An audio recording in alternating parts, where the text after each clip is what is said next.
اور میں بھی گھوم پھر کر آپ کے پاس آ گیا ہوں۔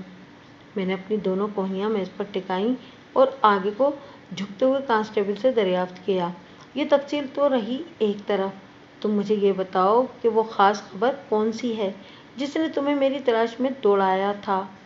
وہ رازدارانہ انداز میں بولا، اس خبر کا تعلق صدیق مہر کے ایک خفیہ مہمان سے ہے۔ خفیہ مہمان؟ میں نے الجھن زدہ نظروں سے اسے گھورا۔ اس نے بدستور دھیمے لہجے میں بتایا، صدیق مہر نے اپنی زمینوں پر ایک چھوٹا سا ڈیرا بنایا ہوا ہے جس کی دیکھ بھال داور نامی ایک بندہ کرتا ہے۔ داور زمین وغیرہ کی نگرانی کے لیے ادھر ڈیرے پر ہی رہتا ہے۔ میں نے جس خفیہ مہمان کا ذکر کیا ہے نا، وہ ایک رات اس ڈیرے پر گزار کر گیا ہے۔ بات کو گھما پھرا کر نہیں کرو یوسف خان، میں نے اس کا بیان مکمل ہونے سے پہلے ہی کہہ دیا۔ سادہ الفاظ میں مجھے بتاؤ کہ وہ مہمان کون تھا، کہاں سے آیا تھا، اور ایک رات صدیق مہر کے ڈیرے پر گزارنے کے بعد وہ کہاں چلا گیا؟ لائل پور سے آنے والے دراز قامت اجنبی کے حوالے سے میرے ذہن میں کھلبلی مچی ہوئی تھی، اور یوسف کی بات سن کر میرا ذہن کہہ رہا تھا کہ وہ یقیناً اسی شخص کا تذکرہ کر رہا ہے۔ وہ مجھے بتانے لگا، ملک صاحب، یہ کسی کو معلوم نہیں کہ وہ مہمان کہاں سے آیا تھا اور واپس کہاں چلا گیا۔ میں نے جو تفتیش کی ہے اس کے مطابق 8 مئی کی دوپہر کے بعد یعنی پرسوں وہ شخص جلال پور پہنچا تھا اور اس نے سیدھا صدیق مہر کے ڈیرے کا رخ کیا تھا۔ وہ صدیق مہر کا ایک ایسا مہمان تھا جسے صدیق مہر نے اپنے گھر نہیں آنے دیا بلکہ خود ڈیرے پر جا کر اس سے ملاقات کی۔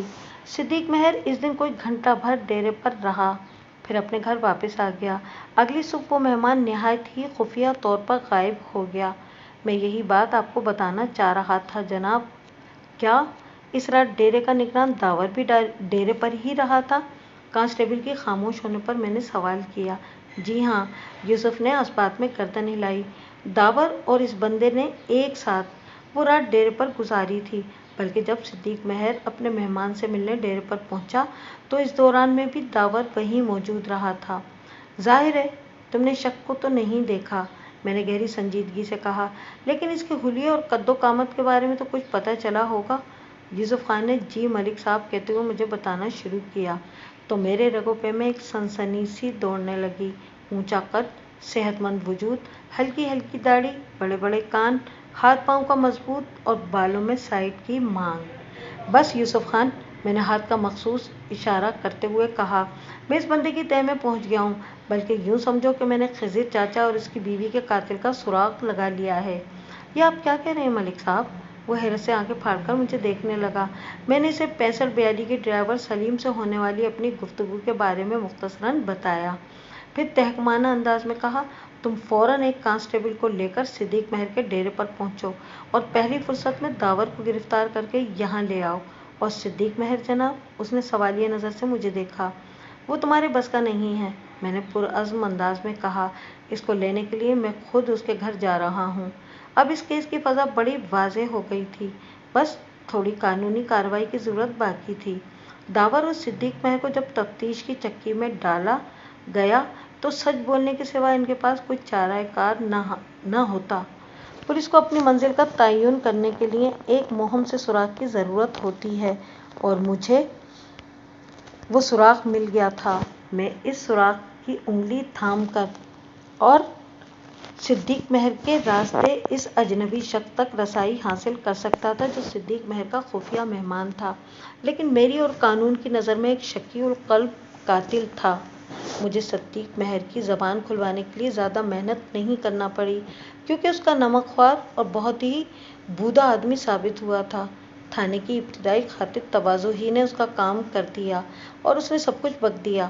اس دراز قامت شخص کا نام اکرام جٹ تھا، اور اس نے جو کچھ بھی کیا تھا وہ صدیق مہر کے حکم پر ہی کیا تھا۔ صدیق دونوں مقتولین کو اس صفحۂ ہستی سے مٹانا چاہتا تھا کہ کسی بھی حوالے سے اس پر شک نہ جائے، اسی لیے اس کام کے لیے اس نے لائل پور کے ایک جرائم پیشہ شخص اکرام جٹ سے یہ دوہرا قتل کروایا تھا۔ اکرام جٹ نے بس اسٹاپ پر خضر چاچا کے بارے میں پوچھ کر یہ تاثر قائم کرنے کی کوشش کی تھی کہ وہ انہی سے ملنے آیا ہے۔ داور کے حلفیہ بیان کے بعد صدیق مہر کے لیے فرار کی کوئی گنجائش نہیں بچی تھی، لہٰذا اس نے اقبال جرم کر لیا۔ ازاں بعد اس کی نشاندہی پر میں نے لائل پور کے بدنام مجرم اکرام جٹ کو بھی گرفتار کر لیا۔ صدیق مہر نے بڑی چالاکی سے ایک خونی کھیل کھیلا تھا۔ اس نے اپنے خواہش کی تکمیل کے لیے 2 انسانوں کو موت کے گھاٹ اتاروایا تھا، صرف 4 ایکڑ اراضی کے حصول کے لیے۔ زمین کا یہ معمولی سا ٹکڑا اس کے لیے انا کا مسئلہ بن کر رہ گیا تھا۔ انا کے کھیل اتنے ہی خطرناک اور عبرتناک انجام ہوا کرتے ہیں۔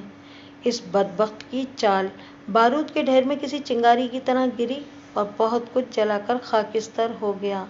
اس بارودی دھماکے نے 2 معصوم انسانوں کی زندگی کا چراغ گل کر دیا۔ جو شخص دوسروں کی زندگی میں اندھیرا بھرتا ہے وہ کبھی سکھی نہیں رہ سکتا۔ داور نے وعدہ ماف گواہ بن کر اپنی جان بچا لی تھی، لیکن میں نے اکرام جٹ اور اس کے آقا صدیق مہر کو جیل کی سلاخوں کے پیچھے پہنچا کر ہی دم لیا۔ کاش انسان ذہنی طور پر اس بات کے لیے تیار ہو جائے کہ اگر زندگی میں سب کچھ اس کے حسب خواہش نہ ہو تو اس سے کوئی خاص فرق نہیں پڑتا۔